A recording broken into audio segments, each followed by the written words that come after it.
Чэргаў на АЗС больш не будзе. Дзяржаўная аўтаінспекцыя пачала кантраляваць сітуацыю на беларускіх запраўках. Асабліва будуць звяртаць увагу на транспарт, што перашкаджае руху. Такую задачу падчас пільнай нарады паставіў міністр унутраных справаў Іван Кубракоў, паведаміла прэс-служба ведомства. По указанию министра по всей стране созданы рейдовые группы из сотрудников милиции общественной безопасности для мониторинга объектов придорожного сервиса и обеспечения безопасности движения. Кроме того, с руководством автозаправок проведены профилактические беседы о необходимости соблюдения мер безопасности для посетителей, а также разграничения деятельности по реализации топлива и продаже сопутствующих товаров. Навесці, цытата, «жалезны парадак на АЗС» загадаў Лукашенко. Падчас нарады напярэдадні ён абурыўся чэргамі, выкліканымі паводле яго людзьмі, што п'юць каву на запраўках. Дэдлайн паставіў да панядзелка, 20 кастрычніка. Сегодня не можем подъехать, заправиться, потому что не там автомобили стоят. Карыстальнікі ў тык-току сапраўды абураліся чэргамі на АЗС, а канкрэтна адсутнасцю асобных касаў для продажу паліва і прадуктаў харчавання. Сярод магчымых падставаў для чэргаў на запраўках патэнцыйны дэфіцыт паліва. На фоне паліўнага крызісу ў Расіі пасля атак Украіны на нафтаперапрацоўчую інфраструктуру Беларусь нарасціла продаж бензіну ў суседнюю краіну.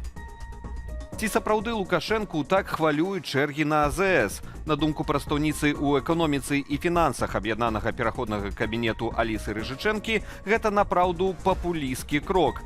Сваё меркаванне экспертка патлумачыла ў эфіры студыі «Белсат».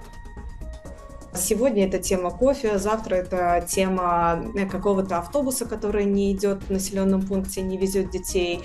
Послезавтра это тема закрытого детского садика, но по факту тема просто озвучивается, но решение, которое было бы эффективным в этой проблеме, оно не наступает, да, и не принимается. Да и в принципе, нужно ли решение по поводу того, что есть очереди на заправке, где продаются кофе?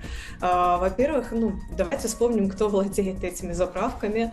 Во-вторых, люди пьют кофе, значит, организуйте такие стоянки на этих заправках, чтобы люди могли и остановиться попить кофе и заправляться. Затрыманне больш за паўгода. Другое паседжанне 7-га ўсебеларускага народнага сходу пройдзе 18 і 19 снежня. Такое распараджэнне напярэдадні падпісаў Лукашенко, які і ёсць старшынём гэтага нядаўна створанага дзяржаўнага органу. Першае паседжанне 7-га складу УНС адбылося летась у красавіку. Другое планавалася таксама на красавік сёлета. Аднак УНС з невядомых прычынаў так і не сабраўся. Усебеларускі народны сход – гэта фактычна вялікі злёт прыхільнікаў Лукашэнкі, прыдуманы ім яшчэ ў 90-е гады. Ён мусіў імітаваць народнае падтрыманне ўзурпатара. Пасля пратэстаў 2020 года эксперты называлі УНС часткай плану Лукашэнкі ў так званым транзіце ўлады. У 2022 годзе пасля зменаў у Канстытуцыю УНС стаў органам улады, аднак ён па-ранейшаму нічога не вырашае, а толькі ухваляе рашэнне Лукашэнкі. Маштабнае дарожна-транспартавае здарэнне ў беларускай сталіцы. У аварыі на праспекце Дзяржынскага пацярпелі 5 аўтаў.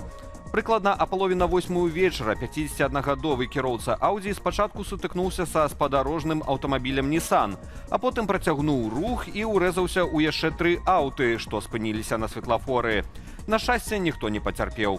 Паводле папярэдняй інфармацыі ДАІ, кіроўца Audi згубіў прытомнасць за стырном. У Дзяржаўтаінспекцыі нагадваюць, кіраваць аўтам у хваравітым ці моцна стомленым стане забаронена. Гэта ставіць пад пагрозу жыццё і самога кіроўцы, і іншых удзельнікаў дарожнага руху. Праблема, што ў простым сэнсе валіцца на галаву. У аграгарадку Астрошыцы ў Лагойскім раёне з фасаду другога паверху дому асыпаецца плітка. Аднак развязаць сітуацыю не могуць ужо 2 гады. Першы раз жыхары звярнуліся да камунальнікаў у 2023. У адказ ім паабяцалі залагодзіць праблему на наступны год.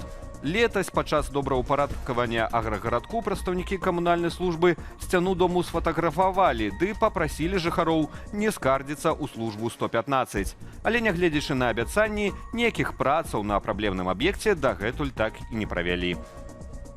Папу рымскаму Льву XIV перадалі афіцыйнае запрашэнне наведаць Беларусь на лета, калі будзе адзначацца 35-годдзе аднаўлення структураў каталіцкага касцёлу ў нашай краіне.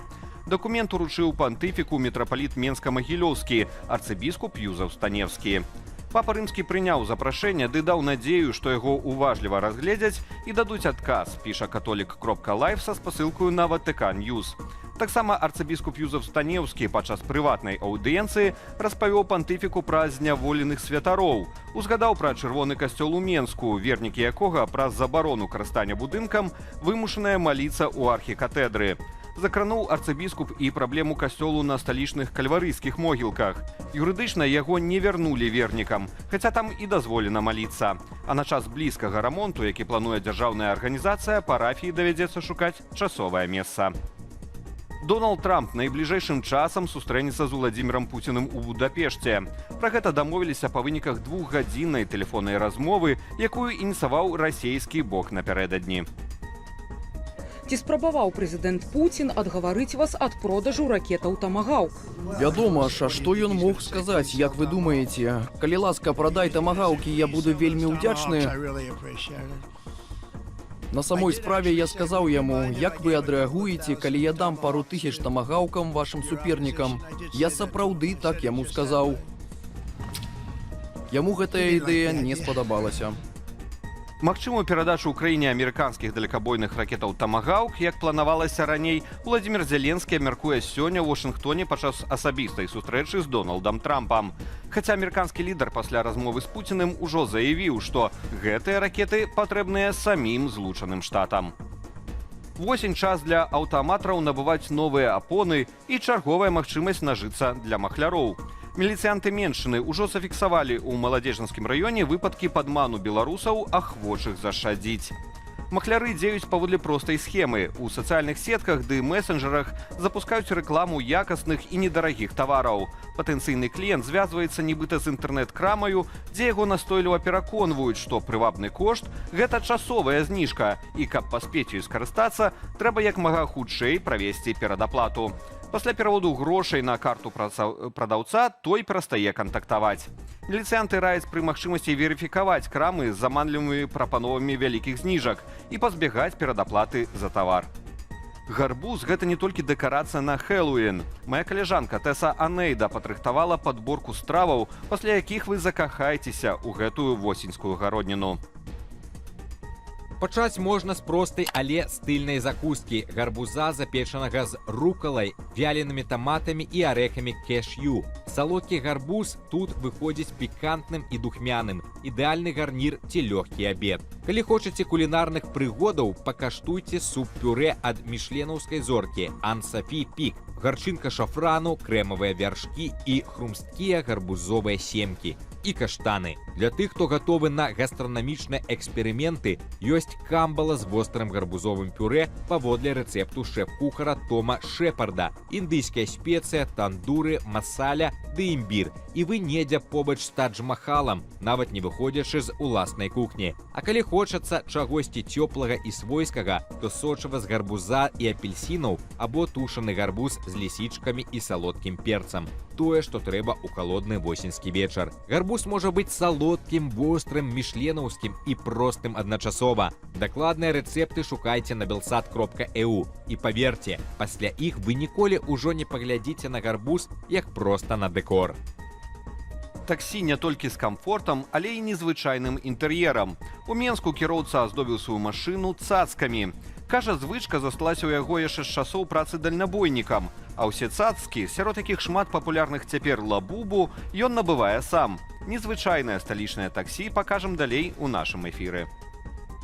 Вы такой в Минске один, правильно? Ой, я уверен, что я такой, потому что я знаю. Так меня пассажиры меня в ТикТок выложили, в Инстаграм меня выложили.